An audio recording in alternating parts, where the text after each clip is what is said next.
My blood work is in. I'm super excited. Hey guys, it's Sasha with Rice and Raw, and I just got my blood work after being vegan for 2 years, and I'm really excited to share it with you guys. So first off, I do want to make a more robust video in the future of a comparison of, before being vegan blood work, being vegan for 6 months blood work, and then being vegan for 2 years blood work, and just comparing those, seeing the numbers completely change in such a good and positive way. So another point is that I've had a terrible past month trying to deal with doctors, insurance, people getting completely mixed up and sending me incorrect stuff. I'm so annoyed. Like it even says on the top of this lab trends for Chris, my dad. So they thought that this was my dad's blood work. They messed up my insurance. They've been billing me tons and tons, but my insurance has already paid them 100%. I'm so incredibly annoyed by these people. So never going back there. And they also, when they sent this to me, they didn't even send me like ranges. It's just like an Excel spreadsheet. They didn't even bother sending me like the range it kind of should be in. So I had to look it up online, and on different sites there's different ranges. They're similar. They're, off by a couple numbers. So what I had as a range is just a reference that I found online. It might not be exact, but it's what I can do because apparently the doctor's office just can't handle anything else. I'm really annoyed. The amount of phone calls and stress I've been put through just because they've messed it up is just so annoying. But anyway, now let's get to the most important thing that people really care about when they find out that you're vegan, and that's protein. So for protein, I am a high carb vegan, so I eat 80% of my calories from carbohydrates, 10% of my calories from protein, and 10% from fat. That kind of fluctuates, of course. It's not exact. But I never really have more than 30 to maybe 40 grams of protein a day. 40 grams of protein is usually pushing it. I never focus on foods that have, the conventional protein foods like beans and tofu and hummus. Like I have hummus every once in a while, a bit more recently because I found a restaurant that I really loved, which actually went out of business after 2 months. But I don't specifically look for high protein foods. I just mainly focus on high carbohydrate foods. So you would expect my protein levels to be low, right? Since I'm vegan and I don't eat a lot of protein. However, my protein levels are right there in the middle. It should be from 6 to 8, and I have 7.2. So that's absolutely great. I'm really happy about that. And it just goes to show that theory is completely trumped by results. And I would much rather have results than be following theory and not have the results. So what they say, it's like you can get a protein deficiency. I've had people tell me they got a protein deficiency after 2 weeks of being vegan. Really? 2 weeks? I've been vegan for 2 years and I'm totally fine. So let's move on to cholesterol, which is another thing. I was told that I had hereditary high cholesterol because my cholesterol was over 200. My sister's cholesterol was over 200, and we were young. I think she was in high school, and I was in high school at the time when we were told this, and we were just like, maybe I was in college actually. I cannot remember exactly. But my dad also has high cholesterol, so the doctor said, don't worry about it. It must just be hereditary. You can't do anything about it. Really?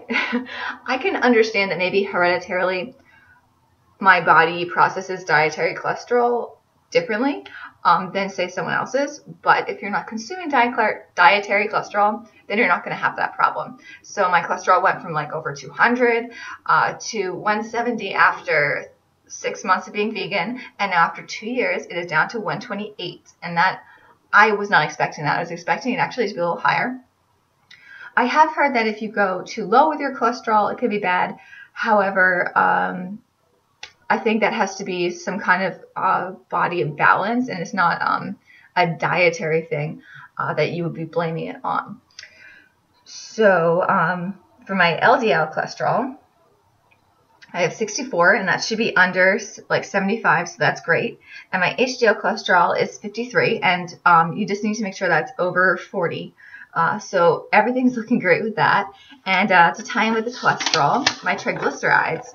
Last time I got my blood work done, which was when I was 6 months being vegan, my triglycerides were crazy high. And I was like, oh my gosh, this is terrible. I talked to the doctors and they said that it is kind of a variable test, especially depending on how long you fasted. If you had some water or something, it can kind of affect that.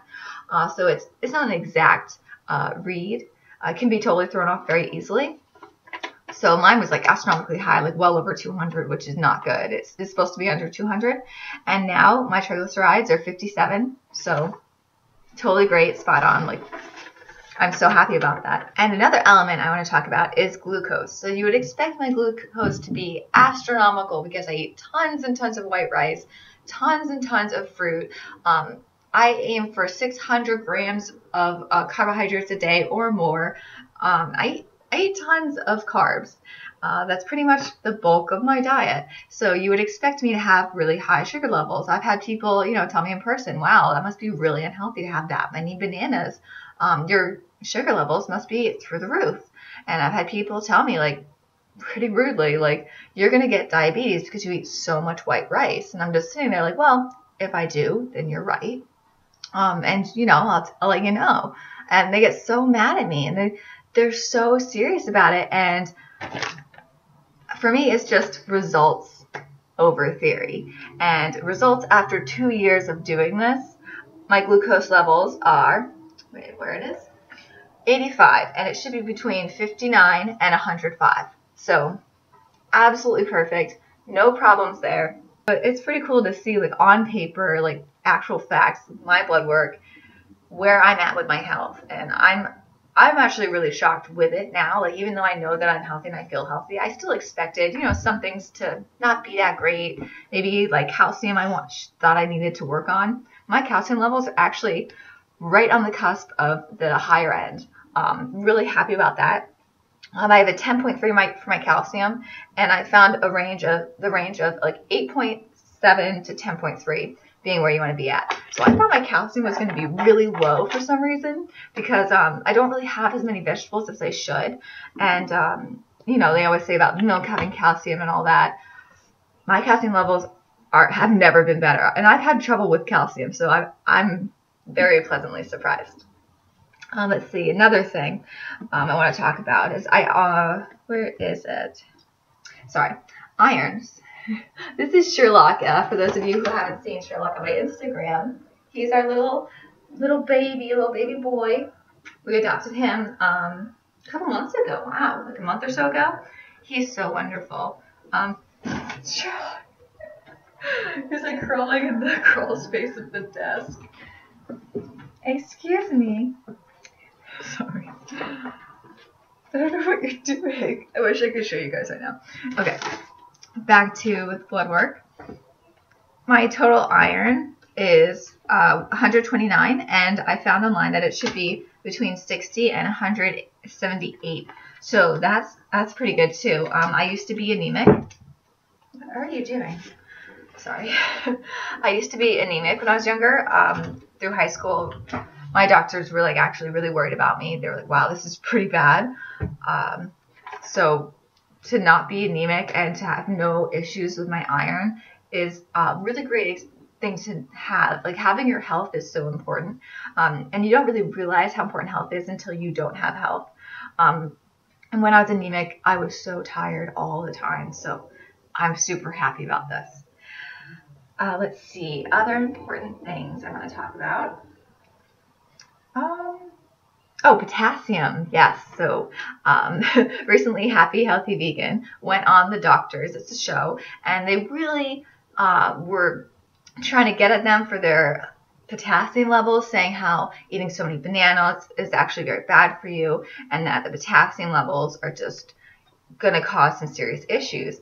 Well, the thing is that actually bananas aren't even the top 50 foods with the highest potassium levels. Dates are actually, I think, one of the top 4. I have tons of bananas and dates. That's my staple. Bananas, dates, and rice. If you could just give me that for the rest of my life, I will be completely happy, healthy, and totally fine. Maybe with some vegetables thrown in there, though, some leafy greens. So my potassium levels, you think they would be out of control, but I found the range to be 3.5 to 50, and I have 4.3. So, bam, right in the money. Like, oh yeah, B12. Oh, that would be something you want to talk about. My doctor freaked out when I told her that I did my own B12 injections. She has pushed like a few times for me to take oral supplements. By the way, this doctor is really bizarre. Like, she was like the prudest doctor I ever met. She was like afraid to touch me and stuff. Like, it was like, it just made everything awkward. It's like, you have to like check for the heart and like, check like, I don't know, like abdominal something. It's like she was afraid to touch me. It was so weird. Really odd woman. Sorry, I'm not usually judgmental, but like I felt so uncomfortable there because of her. And yeah, she didn't really seem to know much about at all nutrition, of course, because doctors don't need to take nutrition courses to get a doctorate. So unless you're an actual nutritionist or dietetics major, whatever, then yes, you are taking courses. But actual doctors, like who do your physical appointments, don't take nutrition courses. So she's been trying to push me to do the oral supplements. I told her you might not be able to actually absorb them if you have an issue with absorption, and I'd rather just be straight up, having no question or doubt in my mind that I am getting my B12. So I found a range 100 to 700. I've also seen 100 to 900 range you want to be in for your B12, and I'm at 744, which is right there. I only supplement right now maybe once every other month. I don't really do it that often. It's really when I remember. And when I start to really feel like, oh, it's been, maybe a month or so, or maybe 2 months, and I feel slightly low energy, maybe it's my B12. So I like to see that my B12 is, quite up there. And it's funny because the doctor even said, even after me getting my blood work, she told the nurse to tell me that I can take an oral B12 supplement. And it's just like, I already talked to you about this. But anyway, I just get so annoyed by people who they'll see perfect blood test results and yet they'll still try to tell you that you're not doing something right. I didn't even tell my doctor that I'm a high carb vegan and that I only eat carbohydrates. I think her head would have exploded. So, really happy about my blood work. If you guys got your blood test back recently and you've been vegan for a while, like post below, let me know how you guys are doing. Yeah, I've just been following pretty much raw tofu or the starch solution ideas. I don't eat perfectly. I'm not one of those people who are like on Instagram posting like perfect breakfast every morning. Like for breakfast today, I'll probably have some really awesome apple juice, like a lot of it. I don't eat perfectly, absolutely not. I used to eat better, but since I started work, it's just not happening as much, which is why I expected my blood work to be not as good. But I'm so happy about that, and I'm just going to keep trying my best every day, trying to get more vegetables in, because that's kind of something I lack in. But I'm so happy about this. All right, guys, so I hope you're having a happy and healthy day, and I will see you later. Bye.